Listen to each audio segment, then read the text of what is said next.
Well, it's Friday, and you all know what that means. As you all know, we're almost at the end for Tokyo Joshi Pro Wrestling's Tokyo Princess Cup. We will see who walks out in the semifinals, so that's going to be very interesting to watch. And as you know, we're almost getting closer and closer to the conclusion in Stardom's 5-star Grand Prix. So right now, we're going to focus on the Red Star A and B blocks. So we'll see how that will progress. And then, of course, we move on with AEW Rampage, featuring many talents such as Mina Shitakawa, and of course, the Conglomerate, and very other wrestlers as well. And then we're going to see who levels up on this latest episode of NXT Level Up. And then we cap up our episode with some news updates to give you guys updates what's been happening in the world of pro wrestling, such as what events the promotions are thrown out, what's booked, what matches are set, including developments that are happening in the world of pro wrestling that needs to be addressed right now. So, let's get ready for another episode of the Lead It Wrestle Zone.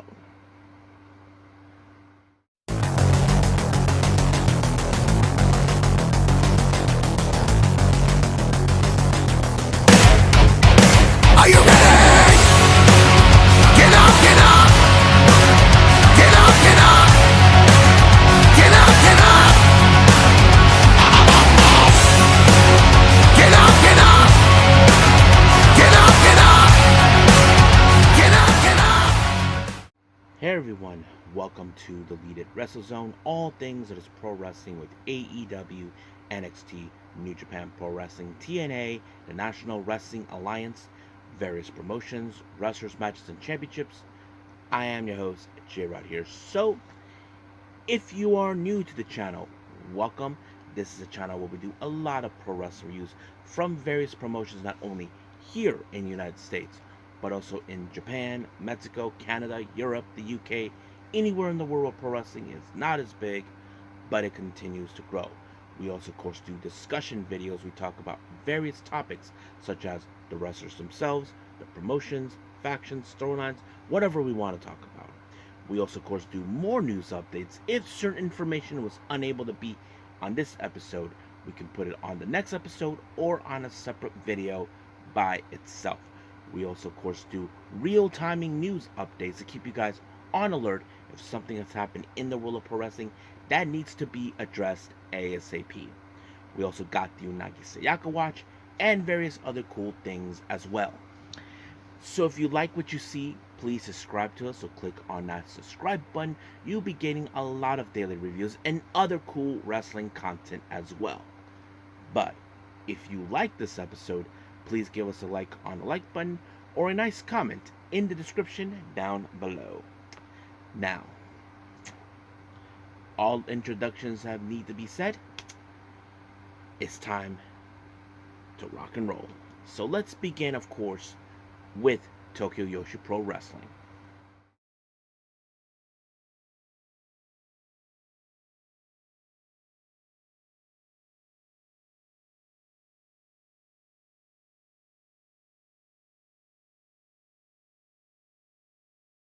Okay, Tokyo Joshi Pro Wrestling, the Tokyo Princess Cup.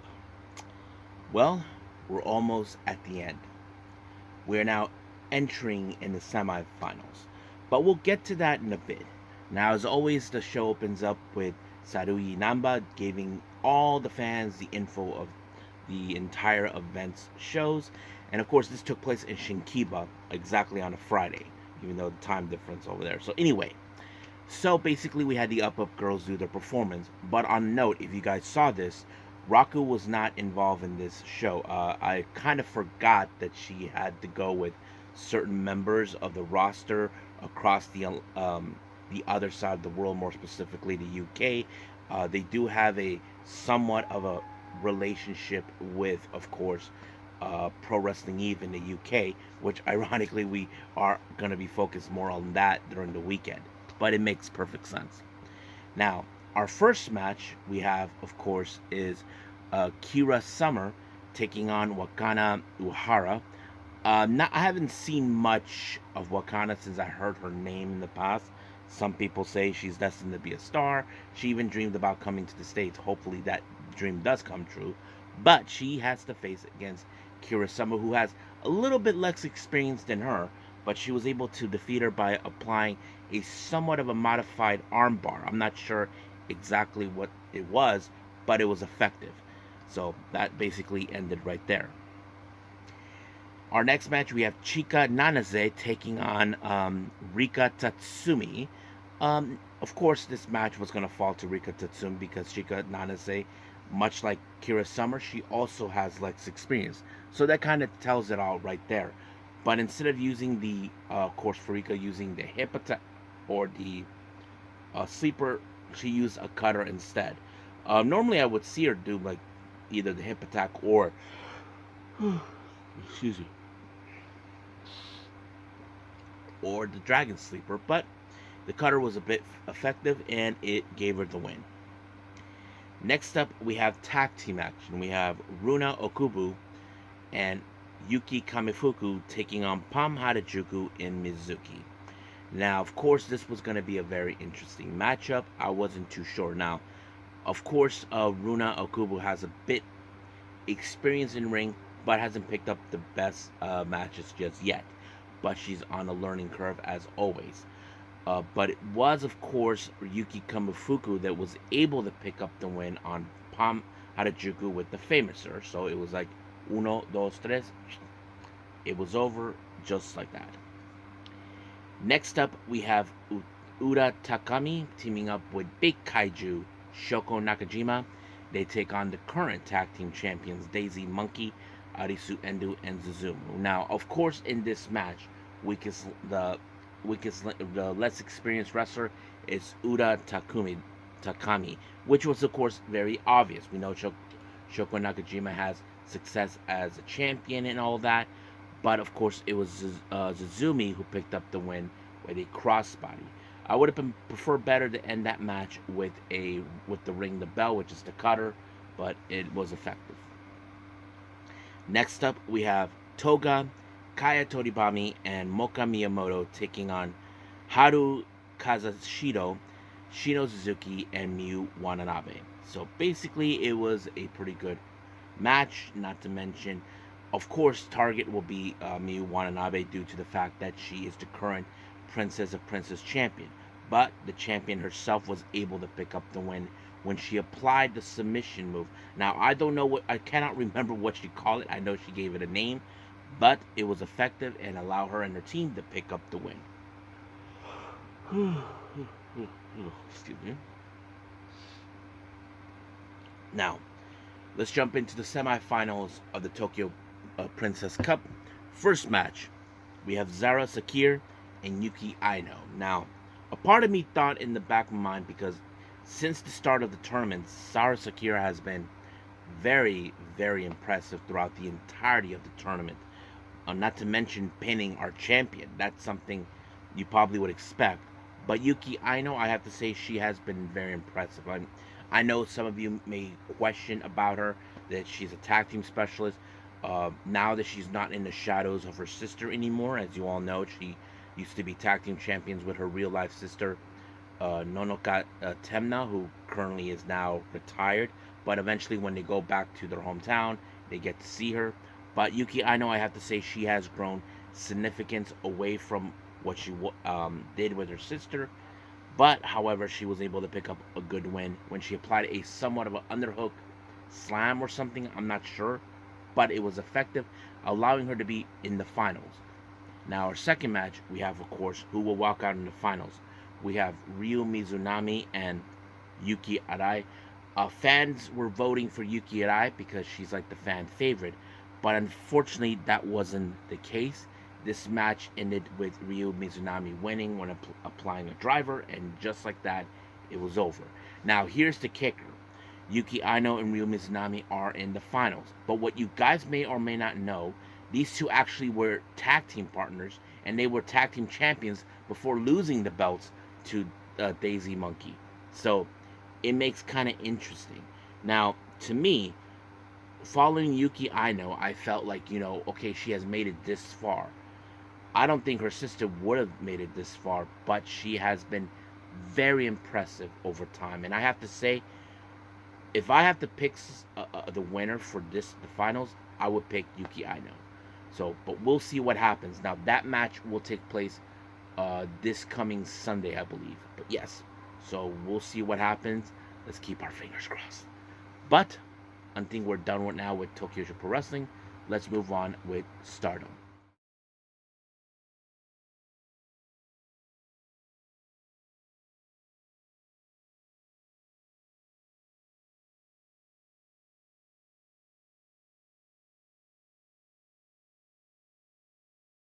Okay, Stardom. Day 8 of the 5-star Grand Prix. They were in Sendai. And as you know, I said earlier, we are getting closer and closer to conclusion. So we'll see how that rolls up. But however, in this particular event, we only will focus on the Red Star A and B blocks only. Now we do have a pre-show type of match. Normally I wouldn't do this, but why not? We do have a three-way match between Rian versus Sayaka Kurara versus Momo Kogo. Now, of course, factors of this match you probably will notice. You look at Rian, who has a bit more less experience. Sayaka Kurara, who made her debut last December, and of course Momo Kogo, we know her history and all that. So you probably would think there will be a factor of this type of match. Well, they kind of did, because it was Rian who ended up being lost by Momo Kogo, and just like that, it was completely over. Now let's jump into the Red Star B block. We have Mei Sita, our current high-speed champion, taking on the IWGP Women's Champion, Mayu Iwatani. So basically, she has been good enough in this match, only she has eventually lost one match against Azumi. However, some people may think that that match would try to hold her back. We don't know. There are those that still believe Mayu does have what it takes to win, and that's exactly what she did. Now, basically, Mei Sita had this match won, but apparently Mayu Iwatani counter it with a reverse victory roll, and just like that, it was over. So basically, she gains 8 points, tie-in with Azumi, while Mei Sita has 6 points. Now let's jump into the Red Star A block. We have Konami versus Yuna Mizumori. Now, before the bell ring, Yuna Mizumori made a beeline to Konami. You probably can guess why. Remember, Hate has been a force to be reckoned with, attacking anybody that stands in their way. Not to mention, Yuna Mizumori will never forget what Hate did by, of course, allowing the have Natsuko Tora to cut Tam Nakano's hair. But however, she was able to use whatever power when it comes. But however, she was no match for the submission sniper. She was able to put her in some sort of modified armbar, and just like that, Konami won her next 2 points, leaving her with 6, while Yuna remained at 0. Now let's jump into a non-tournament match. We have Aya Sakura of the Cosmic Angels teaming with Waka Tsukiyama of EXV, and not to mention God's Eyes Hina, and of course the challenger for the future belt faces Ruaka, Rina, and Natsuko Tora. Now, of course, certain parts you probably can guess that, of course, all three of the of course, Hina, Waka, and Aya were definitely want to get their hands on Hate for all the problems they caused. Not to mention, Hina hasn't forgotten how Natsuko Tora strategized a way to get rid of Queen's Quest, and not to mention Waka seeing that, of course, they were able to get the red belt away from Maika, and not to mention Aya Sakura will never forget Natsuko Tora cutting Tam Nakano's hair. But however, the factor is this: it was ended with, of course, the Pink Devil by Rina to her twin sister Rina. And of course, Rina claims that she will walk out as a champion, but she doesn't believe that her own twin sister has what it takes. But they will meet on the 31st. That is pretty much obvious. But we will see that day happens. Now let's jump into the Red Stars B block. We have Momo Watanabe versus Saya Ida. I have to say, Ida was one of the strongest individuals. I mean, look, we know what Momo Watanabe is. She's very She has very striking capability. Not to mention she likes to play dirty as possible. But every trick that she tried to put away Ida did not work until she applied that one suplex move, and just like that, it allowed her to win. So basically, she walks out with the total of 4 points, while Ida also remains at 4. But Momo has no time, of course, to think about that, because she has one thing in her mind, and that is, of course, the New Japan Strong Women's title against Mercedes Moné. So we will see what happens. Now, our next match, we have the Red Star B Block, Tomoka Inaba versus Tam Nakano. Now, many fans I saw on social media were saying that they believe that Tam will walk out. But however, there wasn't a factor we did not anticipate. As you know, we have to thank that bitch Natsuko Tora for what she did. Of course, attacking her injured leg, which gave a target, which was the main factor of Tam Nakano not winning her matches. It cost her dearly from day one all the way to now. And of course, Tomoka Inaba took advantage of it, even though she said in the post-match comment this was not the win. She saw the Tam is strong, but if it wasn't for that injured leg, this would have not have been like that. And I'm sure many fans are doubting the fact about next week, because we will see what that turns into. But for now, we'll just leave things as it is. But Tomoka does walk out with 8 points. And as for Tam, well, still at 0. But I just hope she walks out in her last and final match to win against Mei Sid. I think that's her next opponent, I believe. But yes. Now, our next match, we continue with the Red Stars A Block. We have Manami from Sendai, the girls, going on against Natsupoi. Now, this is not the first time these two have tangled with each other. If you guys remember, before Sari Unoi was able to obtain the white belt and the Sendai's world, both she and, of course, Natsupoi teamed up to face Mika Iwata and Manami, and there was like a bit of a going, rivalry between both Natsupoi and Manami. Of course, Natsupoi does the boy, while Manami goes playing fu or fo or whatever it's called, but that plays out. But however, of course, it was Natsupoi that walked out with the win when she applied a submission, and just like that, it was over. She put out a promo. Well, there was a promo between the both of them. I don't know what they said, but I would love to see those two face off each other, and it wouldn't surprise me if Manami actually challenges for the white belt. That's something that is obvious. Now, our main event is the Red Stars A Block again. We have Azuki and Maika. Now, of course, many of you know that where these girls are from. They're from Fukuoka, just like Koguma. And I thought this match was impressive, because I think many of us would love to see Azuki succeed even more. We all thought, she should be pushed for the top. I mean, like, win the white belt or some sorts. But hopefully we get to see that. But Maika was able to pick up the win when she applied the Michinoku Driver 2, and just like that, it was won. And, she talked about, maybe one day she would like to team up with Koguma and Azuki, because all three of them are from the same place in Fukuoka. I mean, there's a reason why they call themselves the Fukuoka Crazies. That's the whole point. But I think that's something many of you would like to see. 3 ladies from the same place. So we'll see what happens. So for now, we are done with Stardom. So let's move on with AEW Rampage.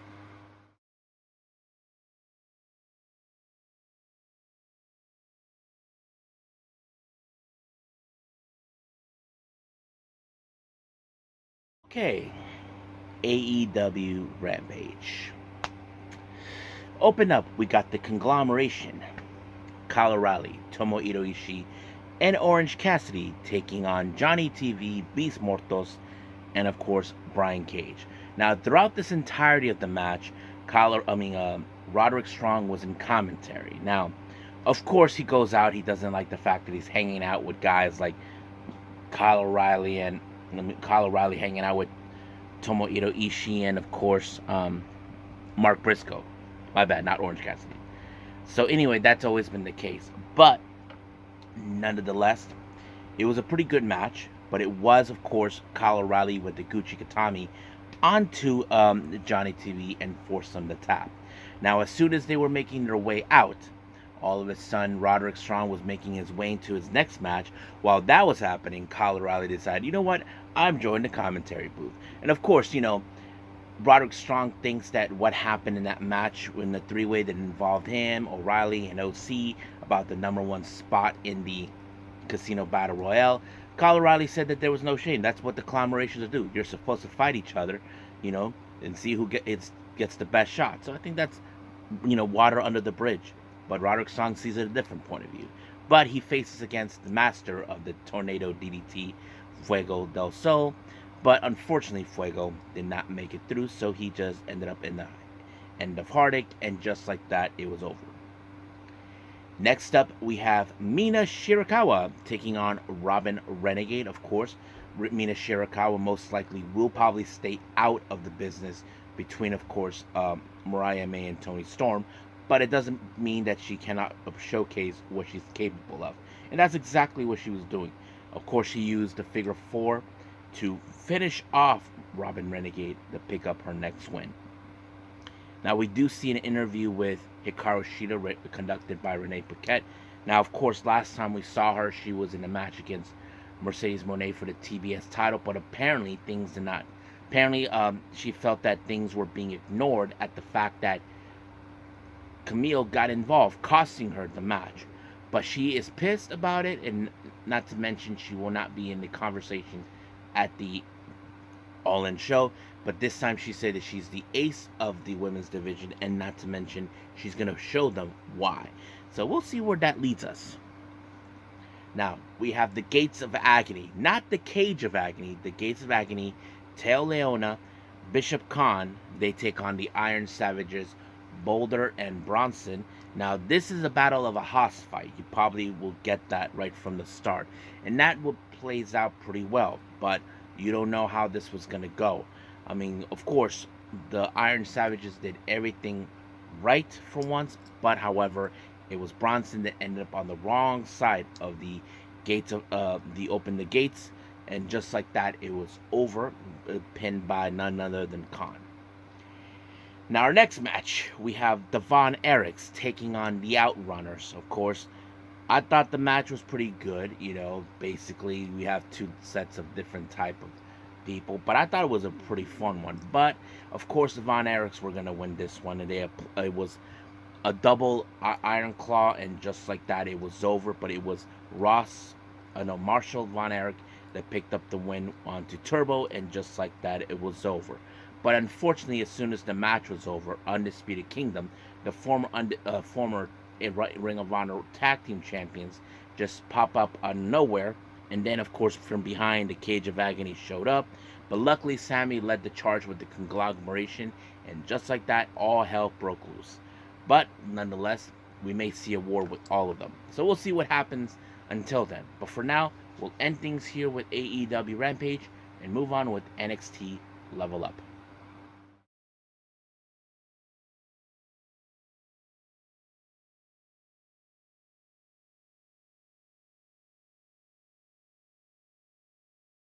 So who levels up on this latest episode of NXT Level Up?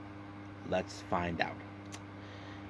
As you know, we start out with Jasmine Nix along with the other members of Fatal Influence. They take on the returning of Danny Palmer, my bad.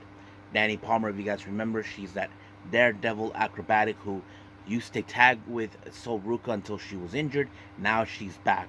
Now, of course, Fatal Influence would think in some capacity she's just a rookie. She's been out for a while, guys. She's not a rookie that much. But you can tell that she is motivated and all that. But of course, FN Fatal Influence tried to get involved and allowed for Jasmine Nix to apply the Pele kick in order to pick up the win. Now, before our next and final match involved, we did an interview with one of the competitors, DuPont and Igwe, since they will be facing against, of course, the D'Angelo families, Luca Crufusino and Stax. Of course, they haven't forgotten what they did for them last time, but this is going to be different, so we will see about that. And then, of course, an interview was conducted with again with Danny Palmer on her return. Of course, this is not what she would expect, but she is only happy that she's back. That's all that matters, and that's a good spirit coming from someone who, as you know, who's been out for who knows how long. But we will see how things will progress. Now, our next match, we have the D'Angelo family's Luke Crucifino and Stacks taking on Tyson DuPont and Tyreek Igwe. Match was pretty good, I have to say, unbelievably great. We know that there is a possibility that somewhere down the line we can see, of course, the D'Angelo family get another shot of the tag belts, and of course, a great win coming from Luca, proving himself his worth when he pinned DuPont, and just like that, he won. The D'Angelo family won this match, so that's pretty good. So I think that's pretty much it with NXT Level Up. Let's move on with the last and final thing, news updates.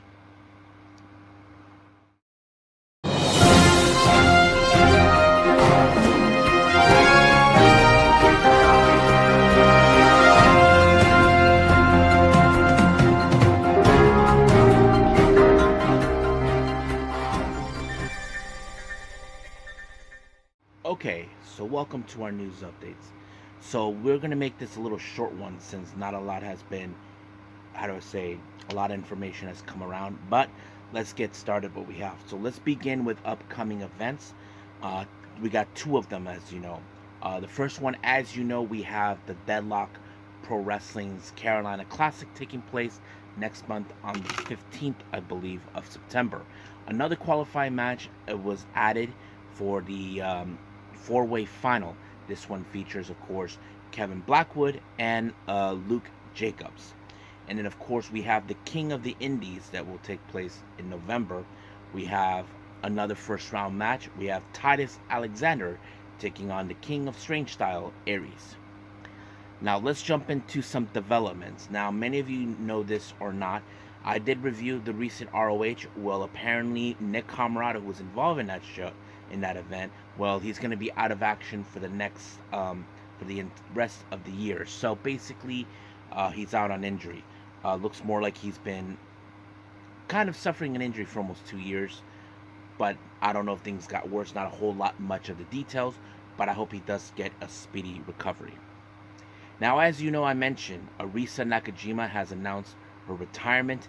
Well, Asuka that we know in WWE, has sent out a bouquet of flowers to her, to Cork and Hall, which I thought it was really nice of her.